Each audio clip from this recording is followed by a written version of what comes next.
আজকের ভিডিওতে গোলাপ ফুল দিয়ে একটা কম্পোজিশন করার চেষ্টা করছি, মানে নতুন কিছু করার চিন্তা ভাবনা আর কি। ব্ল্যাক পেনে আমি করছি, পুরো ভিডিওটা দেখো, আশা করি তোমাদের ভালো লাগবে।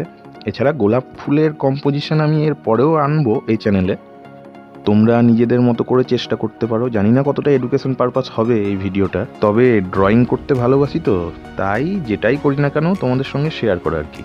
কিছু কিছু জায়গা ছোট ছোট স্ট্রোকের সাহায্যে আইডেন্টিফাই করা এবং পরবর্তীকালে কিছু লাইনের দ্বারা এই ব্যাপারগুলোকে জুড়ে দেওয়া, এটা হচ্ছে মেন বিষয় স্কেচিংয়ের ক্ষেত্রে। অর্থাৎ স্কেচ যখন তুমি করবে সেই ক্ষেত্রে এই পদ্ধতিটা বেসিক্যালি আমি এই পদ্ধতিটাকে ব্যবহার করি। তবে এটা ফাইনাল নয়, এর পরেও একটা লক্ষ্য করার বিষয় আছে, অর্থাৎ নিজের ভুল ভ্রান্তিগুলোকে সঠিকভাবে আইডেন্টিফাই করার একটা ব্যাপার আছে, এটাকে করতে হবে এবং তারপর আমি একটা ফাইনাল আউটলাইনে পৌঁছাতে পারবো।